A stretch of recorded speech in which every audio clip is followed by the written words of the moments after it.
Muy buenos días y vamos a ir por favor buscando Efesios 4, versículo 17.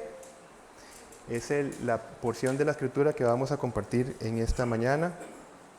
Y el título es Andar en mi santidad, su valor en el desarrollo relacional. Antes de empezar con este texto, quisiera nada más recordarles que el apóstol Juan, que tuvo el privilegio, ¿verdad?, de ver, escuchar, relacionarse directamente con el Señor Jesucristo, en su primera carta, capítulo 1, versículo 5, dice que él recibió un mensaje, que iba a compartir un mensaje. Cuando nosotros leemos esto, por supuesto que nosotros atendemos inmediatamente qué es lo que va a decir Juan. Y va a decir, Dios es luz y no hay ninguna tinieblas en él. Dios es luz. ¿Por qué inicio con esto si vamos a hablar en Efesios? Porque lo que Dios ha dicho es absolutamente confiable, es verdad absoluta, no viene de una reflexión del apóstol, sino que lo que Jesucristo transmite es que Dios es confiable. ¿Por qué? Porque lo que vamos a leer en Efesios capítulo 4, versículos del 17 al 32, a no ser que entendamos que es el plan y obra exclusiva de Dios y no el resultado de, llamémoslo así, de un esfuerzo humano, tal vez vamos a leerlo como si fuese una pretensión fantasiosa en nuestra naturaleza, ¿verdad? Por eso es muy importante saber qué vamos a leer y que lo que vamos a leer es una revelación confiable, es así, y que no forma parte de nuestro esfuerzo, ¿verdad? Porque en el mundo encontramos muchos maestros éticos, vamos a hablar de ética, y donde no es una lectura que vamos a tener más comparada con lo que pudo haber dicho Confucio, Gandhi, Zoroastro, Buda, ¿verdad? No es esto, sino que es la misma obra de Dios en nosotros. Es otro tipo de ética. Con ética me refiero a la manera en que nosotros nos relacionamos con otras personas, ¿verdad? Así que vamos a hablar de esto y es importante saber cuál es el origen de llamémoslo así, estas interrelaciones que vamos a tener en comunidad. Otra vez, no es aplicar una filosofía muy buena, moralmente aceptable en la sociedad, no es esto. Es un efecto de la obra misma de Jesucristo en nosotros. Esto hace muchísima diferencia en pensar con Jesucristo como un salvador más, como un maestro más, en vez de ser realmente el único y suficiente salvador. La tumba de todos estos maestros están con los restos de las personas, si acaso, ¿verdad? Si no, ya se han hecho en polvo. La tumba de Jesucristo está vacía. Esa es la diferencia. Muy bien, entonces, estando a la mano con este capítulo 4 de Efesios, vamos a empezar a preguntar, ¿qué ha pasado con nosotros? Y quiero que preste mucha atención porque vamos a desarrollar esta idea paso por paso, que el Señor pueda permitirme claridad. Nosotros, por medio de Jesucristo, hemos sido sellados con el Espíritu Santo, ¿verdad? Eso es lo que nosotros vemos, por ejemplo, Efesios 1, versículo 13, podemos verlo ahí.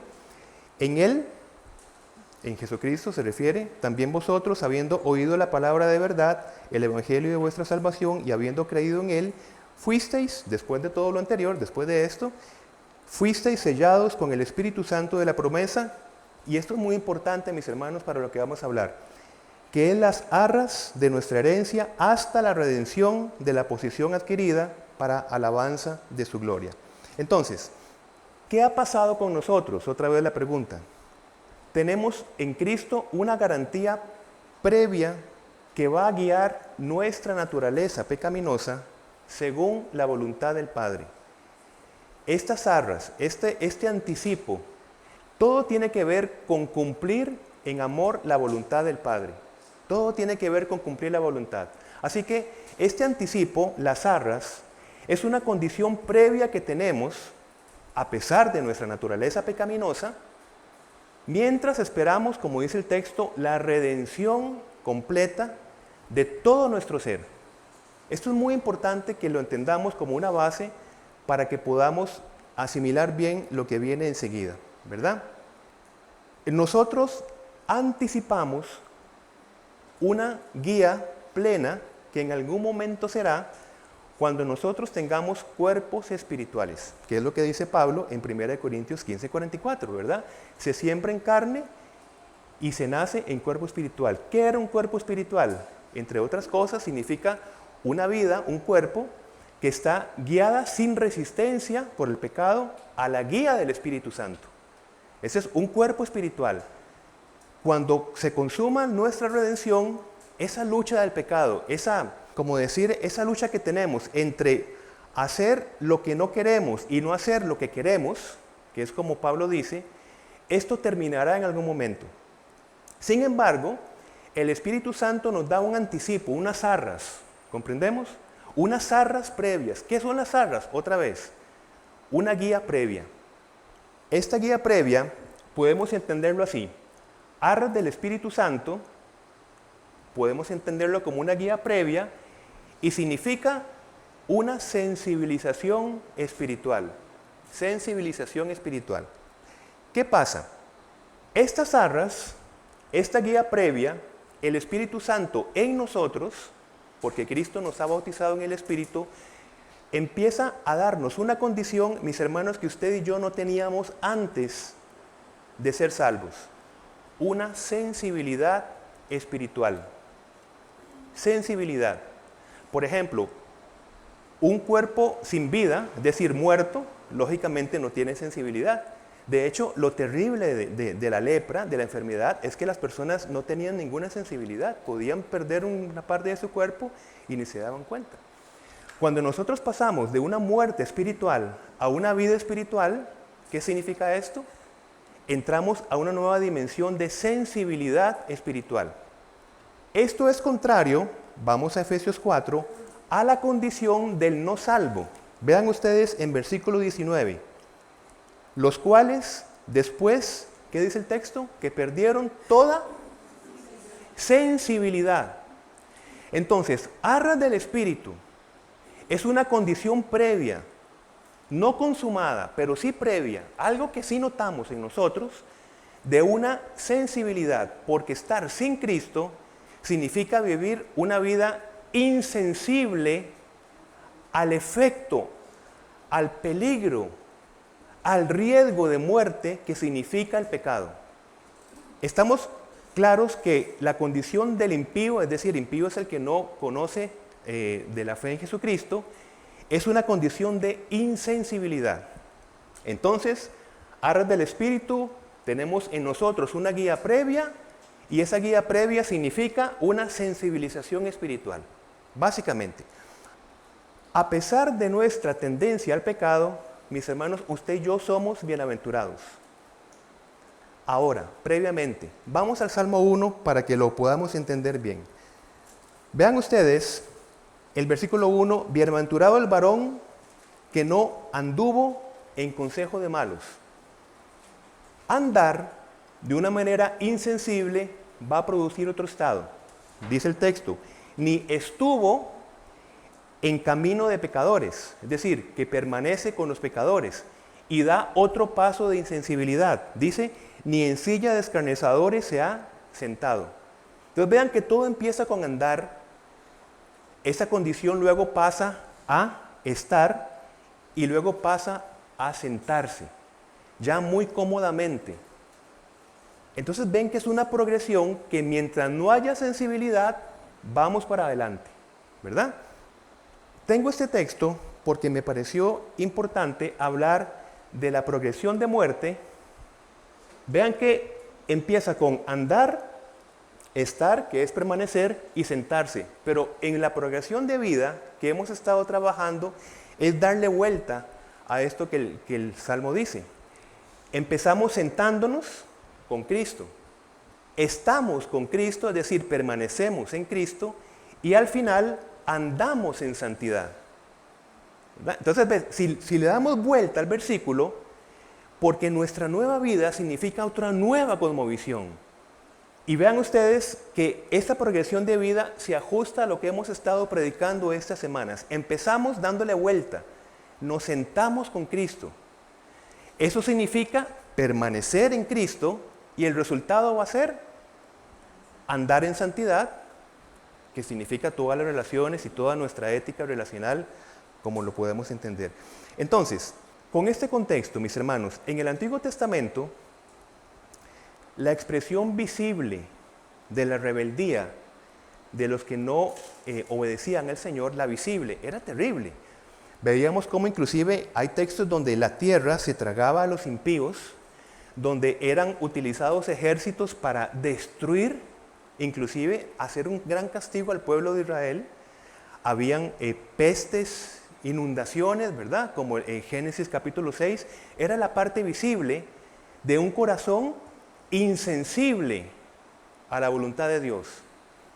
En Hechos, que es un libro de transición, todavía vemos esa expresión, ustedes recuerdan en Ananías y Zafira, en Hechos capítulo 5, cuando ellos desobedecen al Espíritu y son en el acto fulminados, ¿verdad? Usted puede leerlo. Pero, este pero es importante. En Romanos, ya Pablo empieza a explicar cómo ha cambiado la manera en que Dios expresa su ira. Podría ser una buena manera de verlo.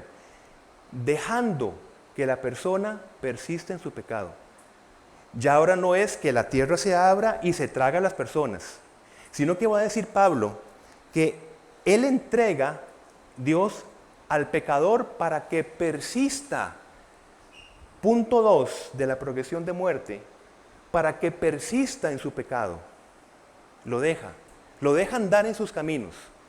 Ya no es aquello de decir, bueno, yo estoy haciendo esto y ¿qué?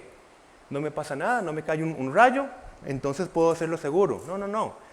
Entienda que la nueva condición es que usted va perdiendo toda sensibilidad en contra del pecado. Y eso es más terrible o igual de terrible que la expresión del Antiguo Testamento, donde la persona caía fulminada. Bien, de esto nosotros nos libramos, ¿por qué? Por la guía previa que tenemos del Espíritu. Si no tuviésemos esa guía previa, nuestra naturaleza, mis hermanos, nos lleva no solo a disfrutar, sino a permanecer en un pecado. Y esta guía previa nos conserva, nos sensibiliza en contra del pecado. Esto es importante que lo hemos estado hablando.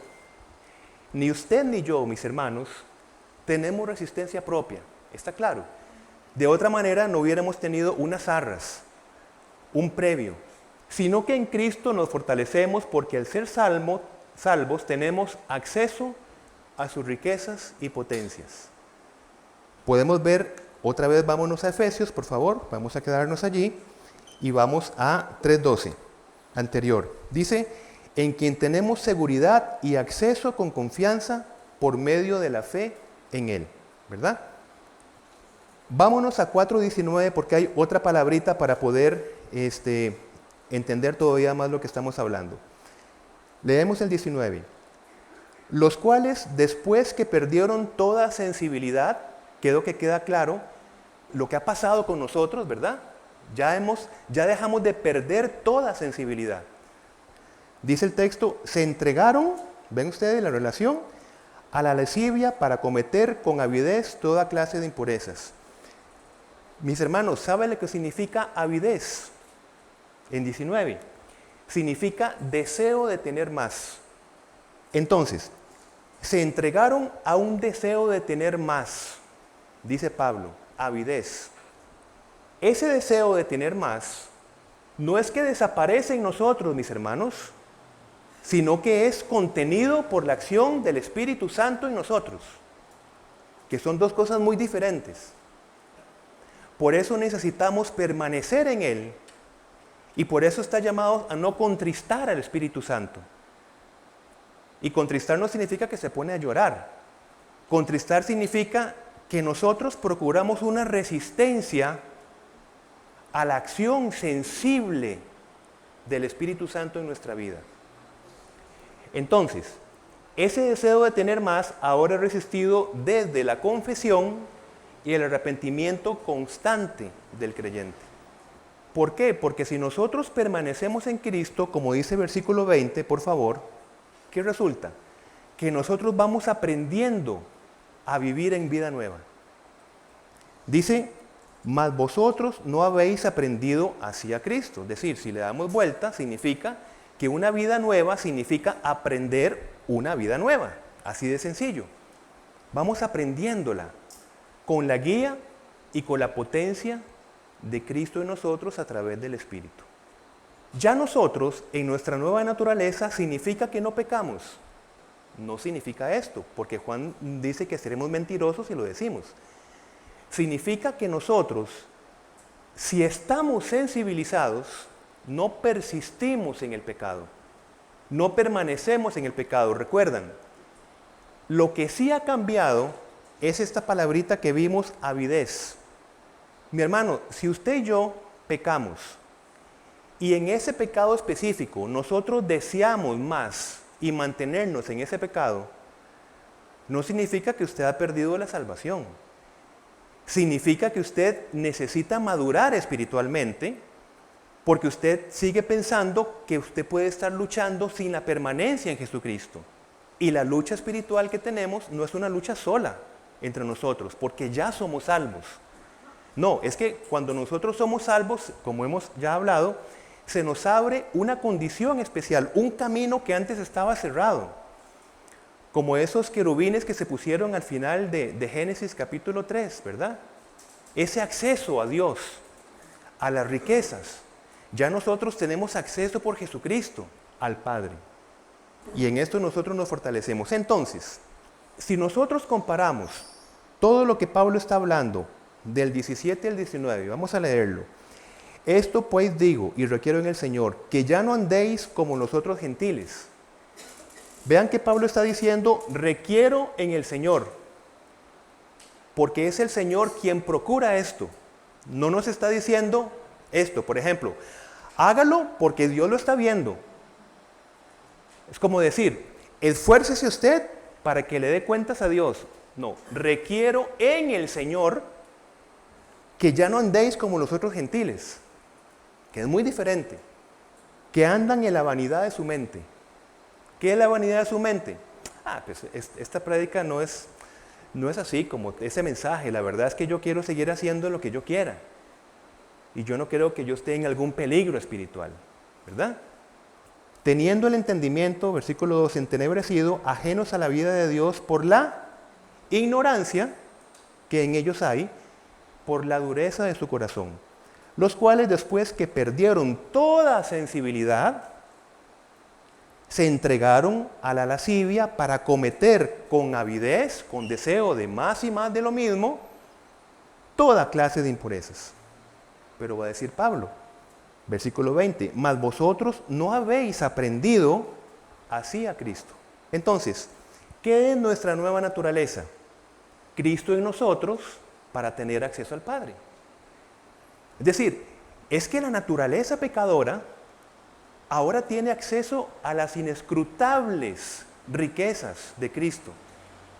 Y esto significa nuestra nueva naturaleza, acceso, posibilidad de estar continuamente siendo sensibilizados por el Espíritu Santo, como una guía previa, como unas arras. Mis hermanos, al punto donde ya nosotros no resistiremos, digamos, la santificación, porque estaremos completamente disponibles y en una plenitud de obediencia en amor. Ese es nuestro estado final redentor. Ahora, ¿qué es vestirse de nuevo hombre? Ustedes saben que necesito las cosas entendibles. ¿Qué es vestirse de nuevo hombre? Llenarlos de las inescrutables riquezas de Cristo, Efesios 3:8, que el Espíritu Santo traslada al creyente. Porque esto es lo que sucede, ¿verdad? Cuando Pablo dice, Cristo está siendo formado en nosotros, ¿qué significa? Bueno, que el Espíritu Santo toma de las riquezas de Cristo y las va trasladando al creyente. Ese proceso, esa dinámica es santificación. Porque la fuente es Cristo. Toma de Cristo y los va trasladando al creyente. Qué maravilla, ¿verdad? Ahora, el despojarnos del viejo hombre, veamos el versículo 22, por favor. En cuanto a la pasada manera de vivir, despojados del viejo hombre. Ese despojarse es, vamos a ver, el verbo está escrito de una manera que significa un evento pasado. Eso se llama aoristo, es decir, que es un evento pasado único. Nos despojamos una sola vez. ¿Por qué? Porque nosotros recibimos al Señor Jesucristo. Entonces nos despojamos. Pero el vestirse, que continúa, sí está en un modo verbal que significa una acción continua, constantemente, ¿verdad? Y esto es lo que conocemos como lucha espiritual. Cuando nosotros constantemente estamos siendo revestidos, si le ponemos otro nombre, ¿qué significa? Usted y yo estamos en una lucha espiritual. Entonces ya sumamos una nueva condición a nuestro nuevo vestido. Ok, estamos sensibilizados, muy bien, en el espíritu, pero usted y yo ya tenemos una condición. Si ya no estamos con avidez con el pecado, ¿qué significa? Que estamos luchando en contra de esa avidez. Y en otras palabras, eso significa una lucha espiritual.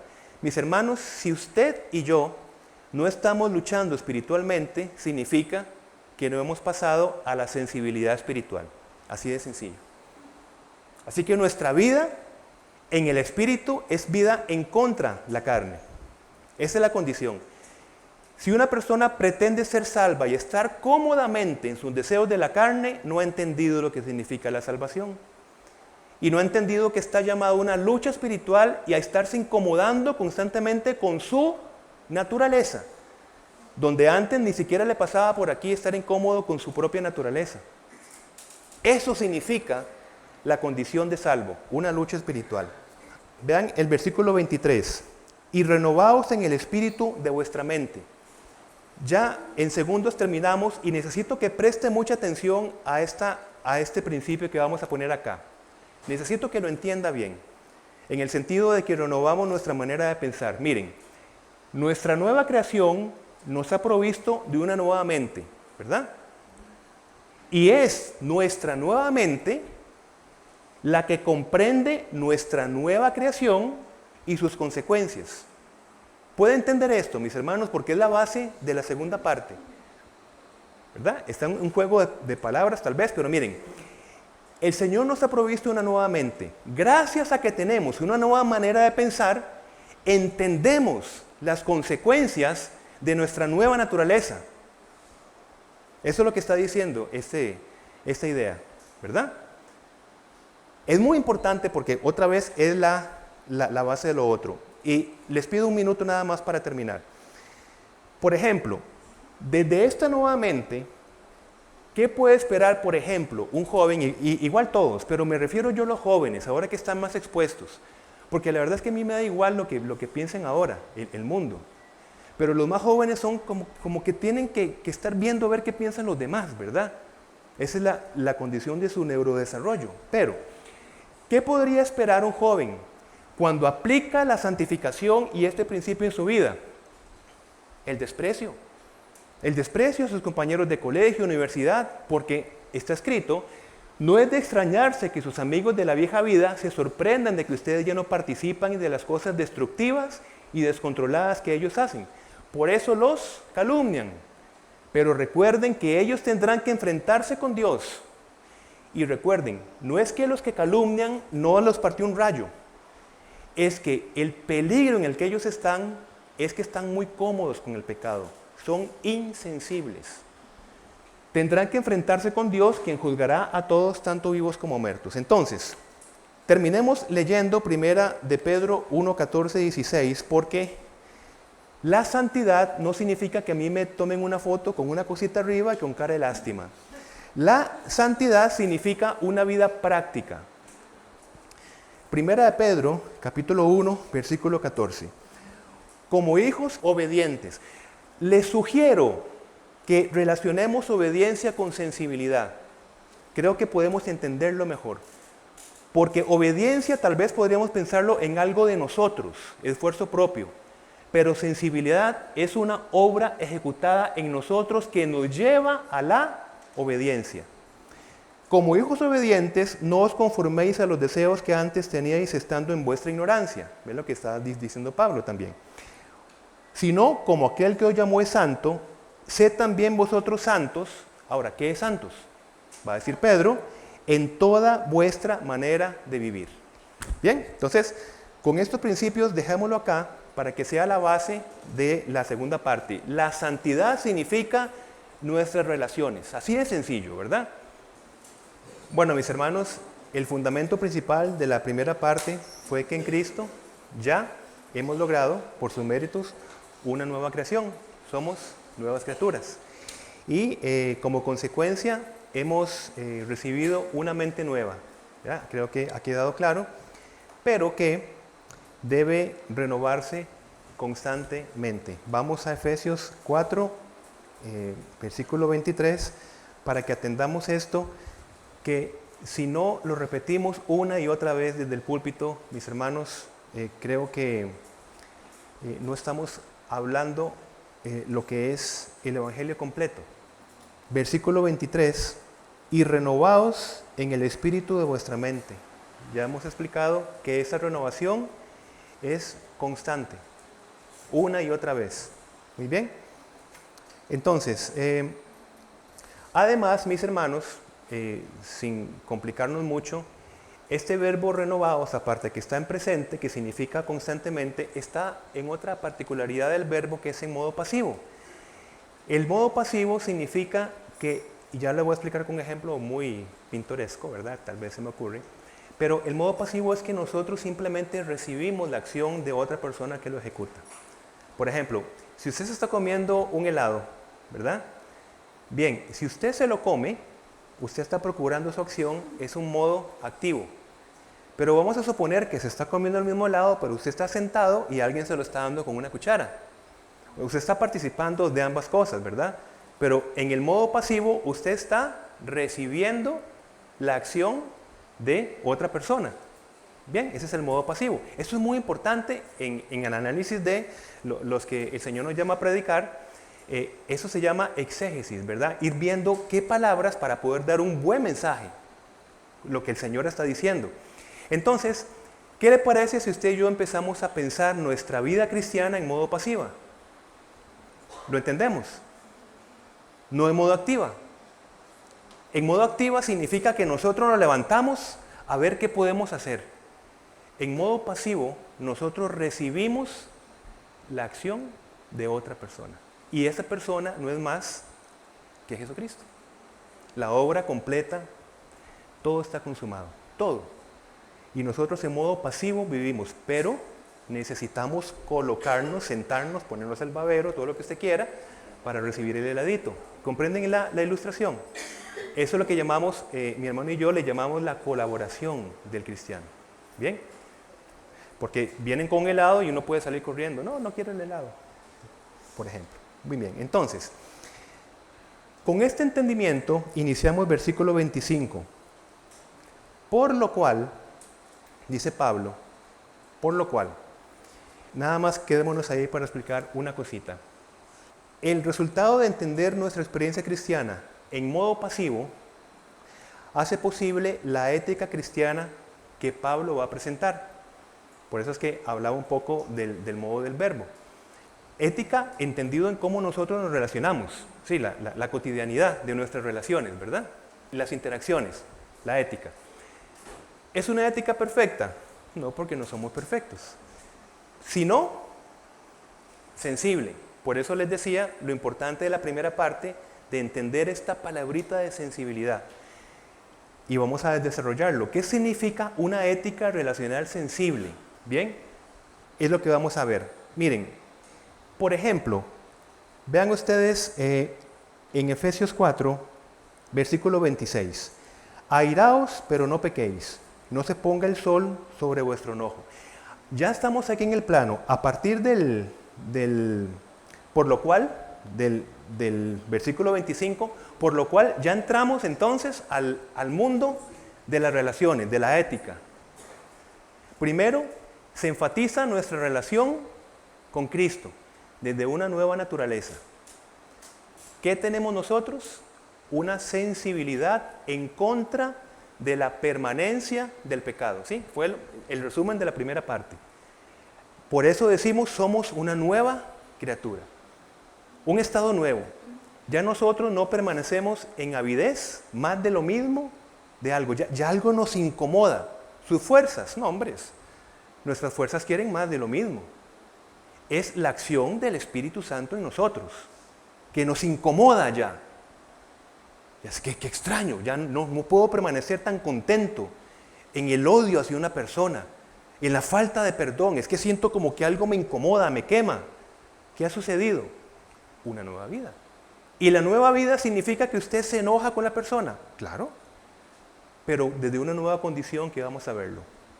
Ustedes recordarán que Jesucristo dijo en Mateo 5:22, cualquiera que se enoje contra su hermano será culpable de juicio. Por eso aquí aplicamos, muy importante, el análisis de las palabras en algunos momentos. Y esto es muy importante. Quédese con la idea de la sensibilidad, no más de lo mismo. Así que yo no me puedo enojar. No es eso lo que la palabra dice, mis hermanos. Esta palabra enojarse en el griego tiene dos significados, tumó y orgizo. Se los explico fácil. Cualquiera que se enoje, si ese enoje dice tumó, se refiere a una reacción del momento. Usted y yo nos enojamos, por supuesto, las emociones son puestas por el Señor. Claro que sí. Pero orgizo significa un enojo que se deja cultivar y crecer. Vean qué bonito el griego, que uno ve enojo y uno dice enojo. Pero en el griego es un enojo entonces insensible que lleva entonces, si ustedes lo ven en la Nueva Versión Internacional, va a ir progresivamente. El que se enoja dice que luego va a estar insultando a la otra persona y luego va a estar maldiciendo a la otra persona. Entonces, ¿qué creen ustedes? ¿A qué palabra está refiriéndose Jesucristo a enoje? Orgizo, por supuesto. Claro que sí. Si nosotros dejamos cultivar y crecer nuestro enojo, nos ponemos según la vieja naturaleza. ¿Y qué va a esperarse? Que progresivamente vamos a espirales descendentes más intensas.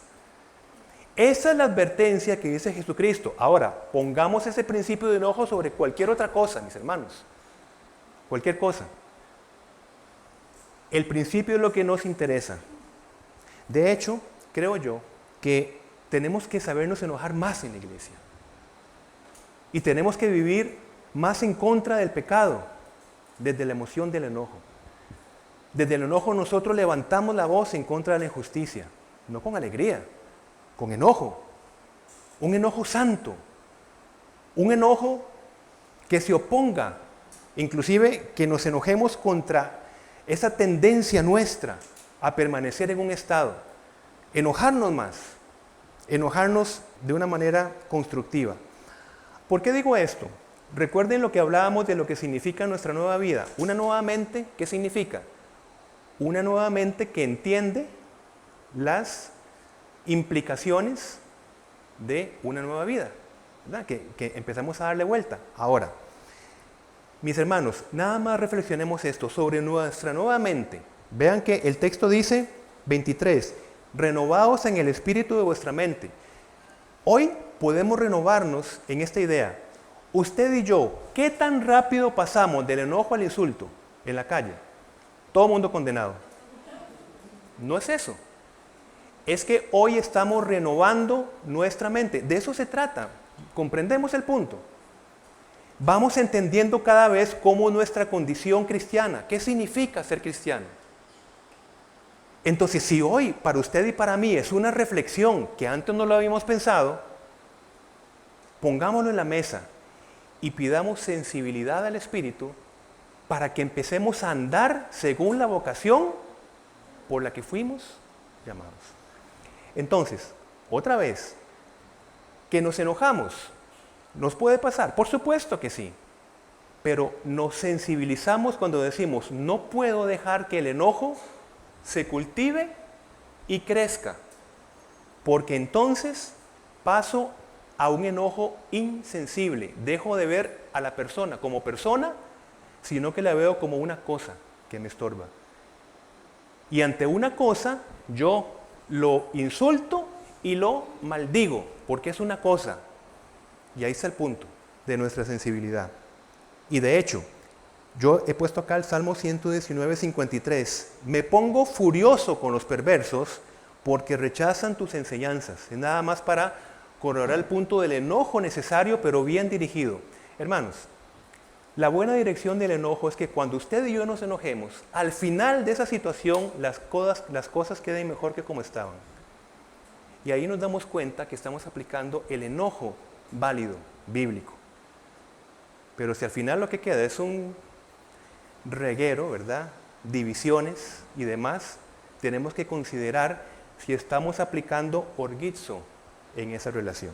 Bien, de los versículos 25 al 32, estamos diciendo que arrancamos a una vida práctica. ¿Ven? Y aquí podemos darnos cuenta que se refiere a una ética relacional que tiene que ver con decir la verdad, controlar el enojo, ser honestos en el trabajo, ser amables al conversar, perdonar, amar y vivir en control sexual.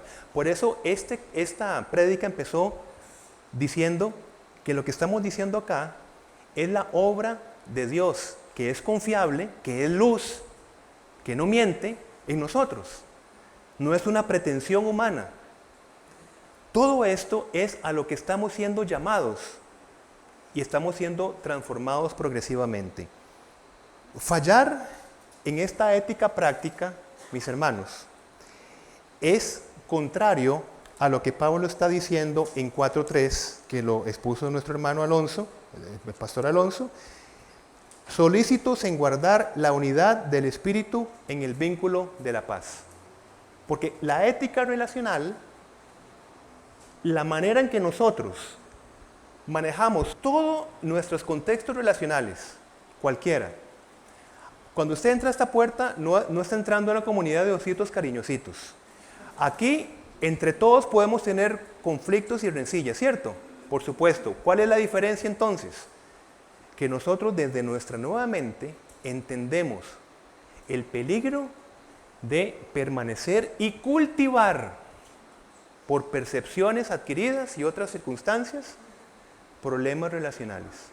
Así que entendemos lo terrible que significa no resolver un conflicto, ¿verdad? Por ejemplo, vamos a leer el texto. Dice a partir del 28. El que hurtaba, no hurte más, sino trabaje, haciendo con sus manos lo que es bueno, para que tenga que compartir con el que padece necesidad. Ninguna palabra corrompida salga de vuestra boca, 29, sino la que sea buena para la necesaria edificación, a fin de dar gracia a los oyentes. Pongo a leer estos versículos porque la fuerza de la unidad no es solamente evitar una cosa, sino procurar otra cosa. No es solamente no mentir, sino decir la verdad. No es solamente no robar, sino trabajar honestamente. ¿Por qué? Porque no solamente significa que yo no voy a decir algo que afecte a la persona, sino que si no digo algo que edifica a la persona, también estoy no entendiendo la ética de la unidad. Porque a veces decir algo, aunque sea, digamos, incómodo, es muy necesario para nuestra edificación. Y es que, mis hermanos, como nos ha explicado el pastor, desde nuestra santificación, nosotros necesitamos esa santificación para aportar a la comunidad. Pero la comunidad me aporta a mí también, porque entre nosotros nos exhortamos, nos alentamos, nos disciplinamos, nos aconsejamos. Entonces es una relación relacional muy importante. Leamos 29, 30. Vimos 29, ninguna palabra corrompida salga de vuestra boca, sino la que sea buena para la necesaria edificación, a fin de dar gracia a los oyentes. Y no contristéis al Espíritu Santo de Dios, con el cual fuisteis sellados para el día de la redención. Como seres humanos somos las únicas criaturas que hablamos, no que nos comunicamos nada más, sino que hablamos, utilizamos el habla, porque fuimos creados a imagen y semejanza de Dios, quien habla, ¿verdad? Ahora, si nosotros comemos algo descompuesto, definitivamente que nos va a afectar mucho, ¿verdad? Bueno, digo esto porque la palabra corrompida, aquí en el versículo 29, ninguna palabra corrompida, es la palabra sapros. Y esta palabra significa un estado de descomposición. Entonces vean cómo el decir una palabra específica realmente es como si estuviéramos dándole de comer a una persona un alimento en estado de descomposición, le hace muchísimo daño. Entonces esto es importante que lo entendamos, porque otra vez, no es solamente cuidar nuestro lenguaje, que ya es importante, sino saber edificar al otro con lo que hablamos, ¿verdad? El versículo 30, hablando de entristecer la persona del Espíritu Santo, si hemos seguido el contexto, se refiere a la forma en que nosotros nos tratamos relacionalmente, porque está hablando desde antes de la unidad. Entonces, esta manera de resistirnos al Espíritu Santo es resistirnos de lo que Jesucristo estaba precisamente orando en Juan 17 acerca de la unidad del pueblo de Dios. ¿Y quién procura la unidad, mis hermanos, en esta iglesia? El Espíritu Santo. ¿Sí? Y nosotros colaboramos con esa unidad. Entonces, cuando nosotros utilizamos, por ejemplo, alguna actitud que se deja cultivar y crecer, estamos en contra de la operación del Espíritu Santo. Llamémosle a todo eso, contristamos el Espíritu, entristecemos el Espíritu, etc. ¿Verdad? Para que podamos entender el punto. Si nosotros aplicamos este sentido de cultivar y crecer, eso lo hablaremos en otra prédica, nosotros vamos a procurar no la unidad, sino lo que dice el versículo 27. Ni deis lugar al diablo. Porque, ¿qué es lo que busca el adversario? No ataca la salvación porque es obra de Jesucristo, pero sí ataca la unidad. Y dice Jesucristo en Mateo 12:25 que toda familia dividida contra sí misma no se mantendrá en pie. Qué duro realmente es cuando hay algún hermano o hermana que sale con resentimiento, con amargura de algo no resuelto. Por eso es que cuando nosotros vemos el pasaje de Jesucristo que dice, si tienes algo contra tu hermano, ve, anda y arréglate con él. Mis hermanos, el punto no es si me han hecho algo a mí, necesariamente, sino si también yo he hecho algo. O sea, son cualquiera de las dos direcciones.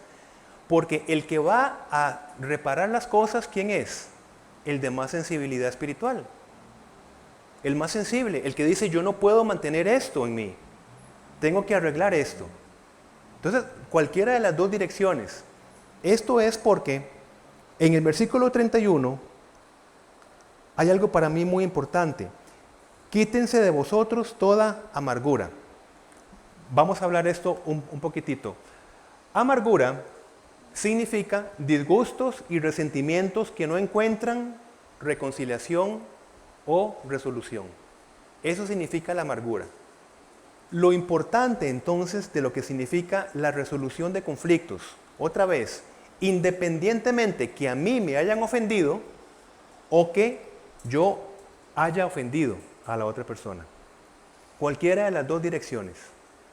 El llamado al que tiene una nueva naturaleza es el llamado a no permitir que en el corazón de la otra persona, cualquiera sea las dos direcciones que hayan pasado, permanezca el enojo en la persona. Entonces, no es solamente que no permanezca en nosotros, como vimos lo de Tumó y Orgizo, sino que la unidad significa que cuidamos el corazón de la otra persona en que la otra persona no permanezca sin resolver un conflicto por mucho tiempo. ¿Me explico?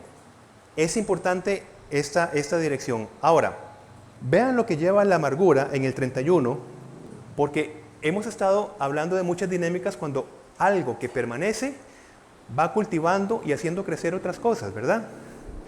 Desde la amargura, o sea, desde un resentimiento que significa resentir, volver a sentir, ¿verdad? Volver a sentir el enojo, la ofensa. Desde la amargura, dice el 31, se cultiva el enojo, pero el enojo orgizo. Se cultiva exactamente la ira, la gritería, maledicencia y malicia. La contraparte, permítanme decirles que Pablo lo está hablando en el 32, antes, es decir, en vez de procurar la amargura en ustedes mismos o en los otros, sean benignos. Ahora, con esto vamos concluyendo el mensaje. Benigno, en este contexto general que estamos hablando, mis hermanos, en el contexto, significa procurar la resolución o la reconciliación de conflictos con el prójimo. Digamos, más que dar cosas, porque con nosotros entendemos, es una persona muy bondadosa, ¿verdad? Muy benigna. Más que dar cosas significa cuidar el corazón de la otra persona. Pablo está diciendo, quítense de vosotros toda amargura. Y 32, antes ser benignos unos con otros. Y vean esta relación de bondad, ¿con qué lo relaciona? Misericordiosos, perdonándonos unos a otros, como Dios también os perdonó a vosotros en Cristo. Entonces podemos ver esa relación de la benignidad en el sentido de procurar la unidad y cuidar el estado de la otra persona. Bien, si nosotros no hemos entendido esto, creo que constantemente tenemos que volvernos al versículo 21. Si en verdad le habéis oído y habéis sido por él enseñados conforme a la verdad que está en Jesús. Para que nosotros podamos colaborar con el Espíritu Santo, quiero que terminemos leyendo de nuevo el llamado que tenemos como creyentes a los versículos 23 y 24. Por favor. Y renovaos en el espíritu de vuestra mente y vestidos del nuevo hombre, creado según Dios, en la justicia y santidad de la verdad. Así que, mis hermanos, con esto concluimos lo que podríamos entender. La única manera de relacionarnos en comunidad es que usted y yo tengamos una mayor sensibilidad espiritual. Que yo llegue a no tener un conflicto con una persona, no creo que sea posible. Pero sí es posible que yo entienda que mi llamado no es dejar cultivar y crecer cualquier sentimiento desagradable hacia otra persona. Ahí está la clave para vivir en comunidad, y comunidad empieza ¿desde dónde? De la relación conyugal, familiar, etcétera, ¿verdad? Bien, que este mensaje entonces, mis hermanos, sea para nuestra edificación y que estemos volviendo a entender esos conceptos tan necesarios en nuestra vida cristiana.